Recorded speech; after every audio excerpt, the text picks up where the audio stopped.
ते सिंग कुंडे आउण फिर रब थोड़ा भला करे पूछल च हड्डी नहीं होनी चाहिए, एक हड्डी दे तो होनी चाहिए, 3 हड्डियां नहीं होनी चाहिए। हाँ जी, ते उधरों धुन नहीं लम्मा होना चाहिए गाइयां तरह, एक कोली छोटी होनी चाहिए। ये सारिया चीज़ां फिर देखनिया पैंदियां। नवें दुध दे हुक्म अल्लाह दा है जदों भी होना है। बाकी इन्हां लोकां कईयां ने इस चीज़ दे कीता है पे चेतर विसाख जेठ हाड़ च मईयां सौरन फग्गन चेतर सूण ते कीमत ज़्यादा होंदी। ते मेरा ये दिल आंदा पे नहीं ये तो वड्डी मार को नहीं, एक ओहदे उम्र है, अल्लाह पाक दा हुक्म है, ओहदा हुक्म नहीं तरोड़ना। अहां अपने पैसा वधाउण वास्ते ये तो वेखो जिन्नी खुराक पाओगे फिर दुध उन्ना ही देना। सूण तो पहले पानी चाहिए, जेह्ड़े सूण तो बाद ओहदे फिर दुध देना, फिर डंगर तगड़ा नहीं होना, फिर उन्ना दुध भी नहीं बनाना पहले ही घ्यो देना, वो भी महीना डेढ़ केतरा दिओ, वंडा पाना वो भी 2 महीने केतरा पाओ। अस्सलाम वालेकुम। वालेकुम सलाम जी। सर की हाल है? अल्लाह दी रहमत से जी, अल्लाह पाक दा शुक्र है। जनाब दा की नाम है? मोहम्मद मनशा जी। मोहम्मद मनशा साहब किस इलाके तो तलक है? जिला सियालकोट, तहसील डस्का, पिंड मुंडे घगराया, महला खूह बेरी वाला। तो सर तुसी किन्ने अरसे तो कट्टियां दी फार्मिंग करदे हो पे, तुहाडा तजर्बा कैसा रहा है? जेह्ड़े दोस्त है काम करना चाहते ने उन्हां नूं इस काम दी हकीकत दसो जी। साडा सारी उम्र दा काम यही होर को नहीं, कट्टियां मज्जां दा। ये दूसरी वाली जिंदगी मैं कट्टियां पाइयां ने, अल्लाह कीता ते पिछले साल तो तक्या सी, ऐगां दूसरा साल इन्हूं लग गया है, 1 साल दी मेहनत हो। ठीक है, ऐगां फग्गन चेत्र जाके इन्होंने अल्लाह खैर के इस काबल हो जाएंगे सब। अजकल कुछ दोस्त गब्बन झोटियां बेचते ने पे तोल के, ठीक है ना? तुहाडे कोल कट्टियां छोटियां ने, तुहाडा तजर्बा की कहंदा है? छोटियां झोटियां लईए, गब्बन लईए या कि जवान लईए, फिर इन्हां तों किंज फायदा हो सकदा है? फायदा अल्लाह कोल जी, अल्लाह जिहदे च मर्जी ते। गब्बना ने भी रब भाग लाया है, वो नेड़ लग जांदियां ने, ते जे दूजियां फंडरां लईए झोटियां वो भी अल्लाह खैर करे तो सौरतियां वो भी बन लग जांदियां, ते जे बच्चियां लईए उन्होंने मंजिल ला होना है, एडी छेती तैयार नहीं होना। यानी कि छोटियां ते मेहनत फिर ज्यादा है। जेड़े तोल के दिंदे ने पे गब्बन झोटियां, तुहाडी राय की कहंदी है कि तोल के गब्बन झोटी हकीकत च फायदा हो सकदा है? फायदा वेखो जी, गल ये पे ओहदा जेड़ा नवां नाल मास को नहीं रहन दिंदा, जेड़ा गब्बन दिंदा उन्हें अपना विच कट के देना, उंज नहीं देना। उन्हें ओहदा हिसाब सारा कट लेना, निचोड़ कट लेना पिया, उन्हें वजन किलो च कर लेना। किलो का वजन जो अस लेले लेने ईद उत्ते अगे पिछे उन्होंने तोल के देंगे, वो जो लेले वाले ने वध जाते हैं पैसे, तोलियां सौदे नाल घटते।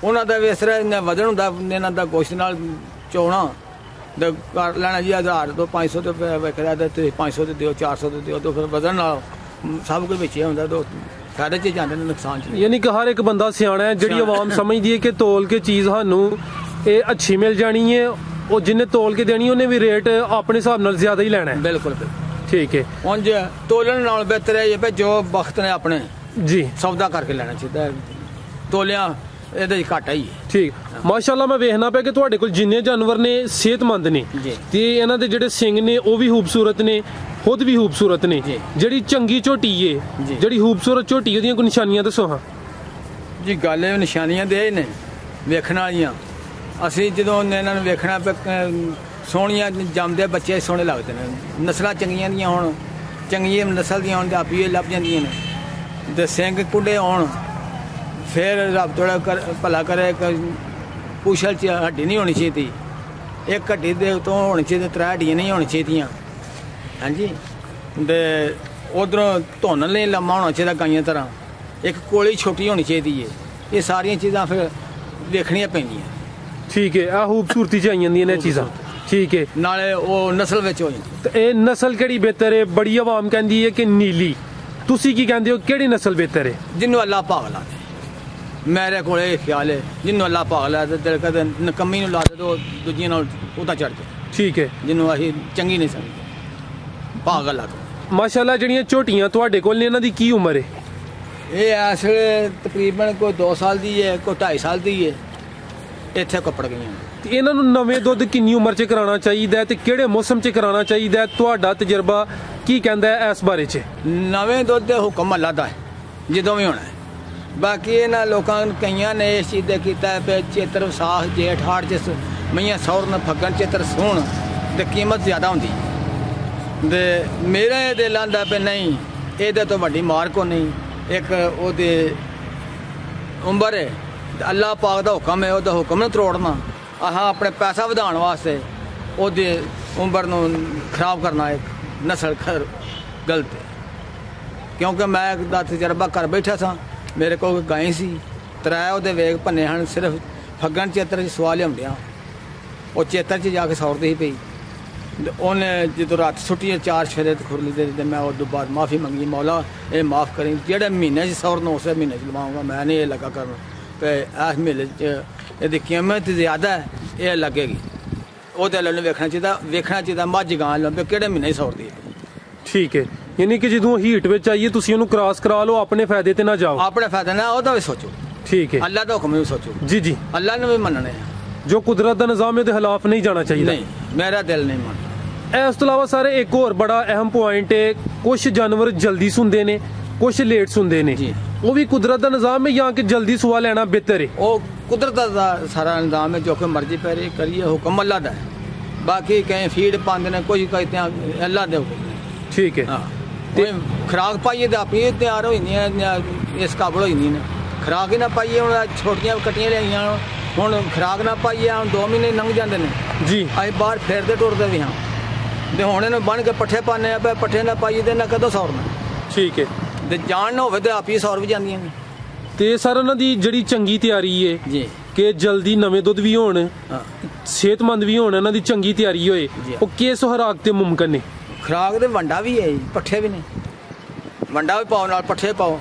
ਪਰ ਵੰਡਾ ਇਹ ਜਿਹੜੀਆਂ ਫੰਡਰਾਂ ਝੋਟੀਆਂ ਨੇ ਇਹਨਾਂ ਨੂੰ ਕੱਟੀਆਂ ਨੂੰ ਨਹੀਂ ਵਾਰਾ ਖਾਂਦਾ, ਪੱਠੇ ਚੰਗੇ ਹੋਣ, ਚਲੋ ਪੱਠੇ ਚ ਖਾ ਕੇ ਤੇ ਤਿਆਰ ਹੋ ਜਾਣ। ਠੀਕ ਹੈ, ਅੱਜ ਵੰਡਾ ਅਗਰ ਜਿੰਨੀ ਦੇਰ ਵੰਨ ਨਹੀਂ ਹੁੰਦੀ ਖਿਲਾਓ ਦੇ ਤੇ ਖਰਚਾ ਜ਼ਿਆਦਾ ਹੋਣਾ, ਤੇ ਫਿਰ ਇਹਨਾਂ ਨੂੰ ਕਿਹੜਾ ਚਾਰਾ ਪਾਉਂਦੇ ਹੋ? ਖੁਸ਼ਕ ਪਾਉਂਦੇ ਹੋ ਜਾਂ ਕਿ ਸਬਜ਼? ਇਸ ਵੇਲੇ ਜੀ ਨਾਲ ਪਰਾਲੀ 'ਚ ਤੇ ਸਟਾਲਾ 'ਚ, ਸਟਾਲੇ ਵਿੱਚ ਮੈਂ ਹਾਲੇ ਵੀ ਪਾਈ ਜੇ, ਤਾਰਾ ਮੇਰਾ ਵੀ ਪਾਇਆ ਜੇ, ਤੇ ਮੇਥੇ ਵੀ ਸੁੱਟੇ, ਕਿਉਂਕਿ ਉਹਨਾਂ ਨੂੰ ਸਾਨੂੰ ਮਸਾਲਾ ਦੇਣ ਦੀ ਵੱਡੀ ਲੋੜ ਨਹੀਂ, ਇਹ ਮਸਾਲਾ ਧੱਕੇ ਨਾਲ ਬਣ ਜਾਂਦਾ। ਜਦੋਂ ਝੋਟੀ ਨਵੇਂ ਦੁੱਧ ਹੀ ਜਾਂਦੀ ਹੈ ਜੀ, ਉਸ ਤੋਂ ਬਾਅਦ ਉਹਨੂੰ ਕਿਹੜੀ ਚੀਜ਼ ਦਿੰਦੇ ਹੋ? ਕੋਈ ਠੰਡੀ ਚੀਜ਼ ਦਿੰਦੇ ਹੋ?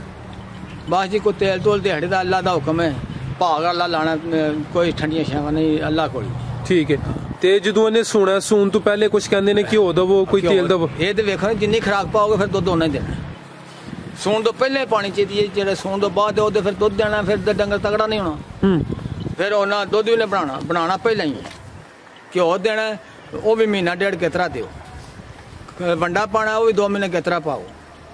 ਤੇ ਜਿਹੜਾ ਸੂਣ ਤੋਂ ਬਾਅਦ ਉਹਦੇ ਫਿਰ ਜਿਹੜਾ ਪਾਣਾ ਉਹ ਲੈ ਲੈਣਾ। ਪਹਿਲਾਂ ਬਣਨਾ ਤਾਂ ਹੀ ਹੈ ਜੇ ਦੁੱਧ ਵੰਡਾ ਪਾਇਆ ਜਾਏ, ਪੱਠੇ ਚੰਗੇ ਪਾਏ ਤਾਂ ਆਪੀ ਤਗੜਾ ਹੋ ਜਾਂਦਾ। ਤਗੜਾ ਹੋਏ ਤਾਂ ਦੁੱਧ ਵੀ ਦੇਗਾ। ਤੇ ਜਦੋਂ ਪਹਿਲਾਂ ਹੱਡੀਆਂ ਪਹਿਲਾਂ ਖੁਰ ਗਈਆਂ ਨੇ, ਪਿੱਛੋਂ ਨੇ ਕੀ ਦੇਣਾ। ਠੀਕ ਹੈ, ਅੱਜ ਕੱਲ ਸਰਦੀ ਦਾ ਮੌਸਮ ਹੈ, ਫਰਜ਼ ਕੀਤਾ ਕਿ ਅੱਜ ਕੱਲ ਕੋਈ ਝੋਟੀ ਨੇ ਸੂਣਾ ਹੈ, ਸਰਦੀ 'ਚ ਉਹਨੂੰ ਕੀ ਦੇਣਾ ਤੇ ਗਰਮੀ 'ਚ ਕੀ ਦੇਣਾ? ਸਰਦੀਆਂ 'ਚ ਵੀ ਉਹਨੂੰ ਗਰਮੀਆਂ 'ਚ ਵੀ ਮੈਂ ਘਿਓ ਦੇਸੀ ਦਿੱਤਾ, ਮੈਂ ਇਸ ਨਾਲ ਡਾਲਟਾ ਨਹੀਂ ਦਿੱਤਾ। ਹੁਣ ਇਸ ਵੇਲੇ ਇਹਨਾਂ ਨੂੰ ਮਿੱਠਾ ਤੇਲ ਜਿਹੜਾ ਤਿਲਾਂ ਦਾ ਉਹ ਦਿਓ, ਉਹ ਬਿਹਤਰ ਹੈ। ਸਰਦੀਆਂ 'ਚ ਘਿਓ ਵੀ ਦਿਓ, ਉਹ ਵੀ ਚੰਗਾ। ਘਿਓ ਨਾਲ ਤੇ ਗੱਲ ਹੀ ਕੋਨੇ ਨਾਲ। ਠੀਕ ਹੈ, ਹੋਵੇ ਦੇਸੀ। ਤੇ ਜਿਹੜੀ ਝੋਟੀ ਬਾਰ-ਬਾਰ ਫਿਰ ਜਾਂਦੀ, ਉਹਦਾ ਵੀ ਕੋਈ ਦੇਸੀ ਇਲਾਜ ਹੈ? ਜੀ ਉਹ ਅੱਲਾ ਕੋਲ, ਉਹ ਅੱਲਾ ਕੋਲ। ਤੇ ਜਿਹੜੀ ਹੀਟ ਵਿੱਚ ਨਹੀਂ ਹੁੰਦੀ, ਉਹਨੂੰ ਕਿਹੜੀ ਚੀਜ਼ ਦਿੰਦੇ ਹੋ? ਕੋਈ ਨਮਕ ਦਿੰਦੇ ਹੋ ਜਾਂ ਕੁਝ ਹੋਰ ਦਿੰਦੇ ਹੋ? ਕੋਈ ਲੂਣ ਮਸਾਲਾ ਦਿੰਦੇ ਆ, ਕੋਈ ਛੁਹਾਰੇ ਪੈ ਦਿੰਦਾ, ਕੋਈ ਮਿੱਠਾ ਪੈ ਦਿੰਦਾ, ਅੱਲਾ ਕੋਲ। ਬਾਕੀ ਅੱਲਾ ਕੋਲ ਤੋਂ ਬਗਾਰ ਕਰ, ਕੁਦਰਤ ਦਾ ਨਿਜ਼ਾਮ ਹੈ। ਅੱਜ ਕੱਲ ਜਿਹੜੀ ਦੋਂਦੀ ਝੋਟੀ ਹੈ ਜੀ, ਉਹਦਾ ਰੇਟ ਤਕਰੀਬਨ ਲੱਖ ਦੇ ਅੱਗੇ ਪਿੱਛੇ ਚੱਲਦਾ ਪਿਆ। ਚੱਲਦਾ ਜੀ, ਠੀਕ ਹੈ ਨਾ ਜੀ। ਇਹ ਝੋਟੀ ਦੋਂਦੀ ਹੁੰਦੀ ਹੈ 2.5 ਸਾਲ ਦੀ ਉਮਰ 'ਚ? 2.5 ਸਾਲ ਦੀ ਉਮਰ, ਯਾਨੀ ਕਿ 3 ਮਹੀਨੇ। ਹਾਂਜੀ, ਠੀਕ ਹੈ। ਫਰਜ਼ ਕੀਤਾ ਇੱਕ ਬੰਦਾ ਜਿਹੜੀ ਝੋਟੀ ਲੱਖ ਦੀ ਲੈ ਕੇ ਆਉਂਦਾ ਹੈ, ਉਹ ਦੋਂਦੀ ਹੈ ਜੀ, ਤੇ ਉਹਨੂੰ ਰੱਖਦਾ ਅੱਗੋਂ, ਉਹਦੇ ਤੇ ਖਰਚਾ ਵੀ ਕਰਦਾ ਹੈ, ਠੀਕ ਹੈ ਨਾ, ਉਹਦਾ ਸੂਆ ਲੈਂਦਾ ਹੈ, ਉਹ ਝੋਟੀ ਉਹਨੂੰ ਕਿੰਨਾ ਫਾਇਦਾ ਦੇਈਏ ਦੀ? ਇਹਦਾ ਕੋਈ ਤੁਹਾਡੇ ਨਜ਼ਦੀਕ ਅੰਦਾਜ਼ਾ ਹੈ? ਜੀ, ਜੇ ਚੰਗੀ ਨਿਕਲ ਗਈ ਤਾਂ 3 ਲੱਖ ਦੀ ਵੀ ਜਾਂਦੀ ਹੈ।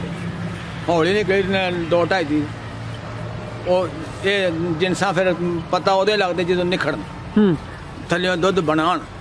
ਜਿਹੜੇ ਦੁੱਧ ਵਧੇਰੇ ਵਾਲੀਆਂ ਹੁਣ 3-3, 4-4 ਲੱਖ ਦੀਆਂ ਨੇ, ਉਹ ਵੀ ਨੇ ਜਿਹੜੀਆਂ 1.5 ਦੇ ਪੌਣੇ 2 ਦੀ ਵੀ ਲੱਭ ਜਾਂਦੀਆਂ। ਉਹ ਜਿਵੇਂ ਨਸਲਾਂ ਦੀਆਂ ਗੱਲਾਂ ਮੁੱਕਦੀਆਂ ਨੇ, ਦੁੱਧ ਵਾਲੀਆਂ ਲੱਗ। ਜੀ ਜੀ। ਫਰਜ਼ ਕੀਤਾ ਜਿਹੜੀ ਦੋਂਦੀ ਝੋਟੀ ਹੈ ਜੀ ਉਹ ਅੱਗੂ ਕਿੰਨੇ ਅਰਸੇ ਬਾਅਦ ਸੂਪੇ ਦੀ ਉਹੀ ਦੋਂਦੀ ਝੋਟੀ ਆਉਂਦਿਆਂ ਸਾਰ ਸੌ ਸਕਦੀ ਹੈ ਜੇ ਉਹਨੇ ਪਿਛਲੀ ਖੁਰਾਕ ਖਾਧੀ ਹੋਵੇ ਤੇ ਨਾ ਖਾਧੀ ਹੋਵੇ ਦੋਂਦੀਆਂ ਛੋਟੀ ਛੋਟੀ ਲੱਗ ਜਾਂਦੀਆਂ ਨੇ ਉਹ ਫਿਰ 3 ਸਾਲ ਲੰਘ ਜਾਂਦੇ ਨੇ ਤੇ ਸੌਦੇ ਦੇ ਕਈ ਦੋਂਦੀਆਂ ਸੂ ਪੈਂਦੀਆਂ ਨੇ ਉਹ ਖੁਰਾਕ ਨਾਲ ਸੁਣਦੀਆਂ ਠੀਕ ਹੈ ਪਹਿਲਾਂ ਬੱਚਿਆਂ ਨੂੰ ਦੁੱਧ ਛੱਡਿਆ ਜਾਏ ਫਿਰ ਉਹਨਾਂ ਦੇ ਵੰਡ ਛੰਡ ਪਾ ਕੇ ਤਿਆਰ ਕੀਤੀਆਂ ਜਾਣ ਉਹ 2.5 ਸਾਲਾਂ ਦੀਆਂ ਮੈਂ ਝੋਟੀਆਂ ਸੂ ਪੈਂਦੀਆਂ ਝੋਟੀਆਂ ਤੇ ਖਰਚਾ ਕੀ ਹੈ ਝੋਟੀਆਂ ਦਾ ਖਰਚਾ ਜਿੰਨਾ ਵੀ ਕਰ ਲਓ ਉਹਨਾਂ ਥੋੜਾ ਕਰਨਾ ਚਾਹੀਦਾ ਜਾਂ ਬਹੁਤਾ ਕਰਨਾ ਚਾਹੀਦਾ ਵੇਖੋ ਨਾ ਜਿੰਨਾ ਕੋਸ਼ਿਸ਼ ਹੋਇਆ ਬਹੁਤਾ ਕਰੋ ਦੇਣਾ ਅੱਲਾ ਮਾਲ ਦੀ ਵੱਧ ਹੋਣਾ ਇਸ ਗੱਲ ਤੇ ਮੈਂ ਮੰਨਦਾ ਠੀਕ ਹੈ ਜੀ ਜਿਹੜੇ ਦੋਸਤ ਵੀਡੀਓ ਵੇਖਦੇ ਨੇ ਪੇ ਉਹ ਜਾਨਵਰਾਂ ਦਾ ਕੰਮ ਕਰਨਾ ਚਾਹੁੰਦੇ ਨੇ ਜੀ ਉਹਨਾਂ ਨੂੰ ਕੋਈ ਅੱਛਾ ਜਿਹਾ ਮੁਹਲਸ ਮਸ਼ਵਰਾ ਦੇ ਦਿਓ ਗੱਲ ਇਹ ਜੀ ਐਸ ਸਾਡੇ ਇਲਾਕੇ 'ਚ ਝੋਟੀਆਂ ਝਾਟੀਆਂ ਜਿਹੜੇ ਪਾਉਂਦੇ ਨੇ ਪਿਛਲੇ ਸਾਲ ਇੱਥੇ ਕੱਟੇ ਪਾਏ ਹਨ ਉਹਨਾਂ ਵੰਡਾ ਪਾਇਆ ਫੀਡ ਪਾਈ ਤਿਆਰ ਕੀਤੇ ਨੇ ਅੱਗੋਂ ਉਹਨਾਂ ਕਨੇ ਲਿਆਂਦੇ ਜੇ ਉਹਨਾਂ ਨੂੰ ਜਾਬ ਦਾ ਚੰਗਾ ਮੁਨਾਫਾ ਤੇ ਹੁਸਿਆਰ ਲੈ ਆਉਂਦੇ ਤੇ ਇਹ ਇਧਰ ਝੋਟੀਆਂ ਜਿਹੜਾ ਕਾਟੂ ਮਾਲ ਹੈ ਬਹੁਤ ਉਧਰ ਪਾਲਦਾ ਕਿਉਂਕਿ ਤੂੜੀ ਹੁਣ ਉਧਰ 300 ਦਾ ਮਣ ਹੈ ਇੱਥੇ 650 ਦਾ ਮਣ ਹੈ ਹੁਣ ਮੈਂ 50,000 ਰੁਪਇਆ ਕਿੱਲਾ ਦਾ ਠੇਕਾ ਦੇ ਕੇ ਪੈਲੀ 'ਚ ਸਟਾਲਾ ਬੀਜਿਆ ਉਹਦਾ ਅੱਗੋਂ ਖਰਚਾ ਵੀ ਲਾਇਆ ਉਹ ਇਹਨਾਂ ਦੇ ਪੈਂਦਾ ਉਧਰ 50,000 ਦੇ 30,000 ਦੀ ਸਾਲ ਤੇ ਲੱਗ ਜਾਏ ਠੀਕ ਹੈ ਯਾਨੀ ਕਿ ਜੂ ਦਾ ਫਰਕ ਹੁੰਦਾ ਹੈ ਜੋ ਦੇ ਫਰਕ ਹੈ ਦੂਜੇ ਉਧਰ ਰੱਖਦੇ ਜ਼ਿਆਦਾ ਨੇ ਸਾਡੇ ਰੱਖਦੇ ਘੱਟ ਨੇ ਇਹਦੇ ਨਾਲ ਸਾਨੂੰ ਮਜਬੂਰੀ ਬਣ ਜਾਂਦੀ ਹੈ ਫਿਰ ਇਹਨਾਂ ਖਰਚਾ ਔਖਾ ਹੁੰਦਾ ਠੀਕ ਹੈ ਜੀ ਸਰ ਬਹੁਤ ਸ਼ੁਕਰੀਆ ਤੁਸੀਂ ਆਪਣਾ ਕੀਮਤੀ ਵਕਤ ਦਿੱਤਾ ਬੜੀ ਅੱਛੀ ਤੁਮ ਦਾ ਗੁਫ਼ਤਗੂ ਕੀਤੀ ਹੈ ਅੱਲਾ ਹਾਫਿਜ਼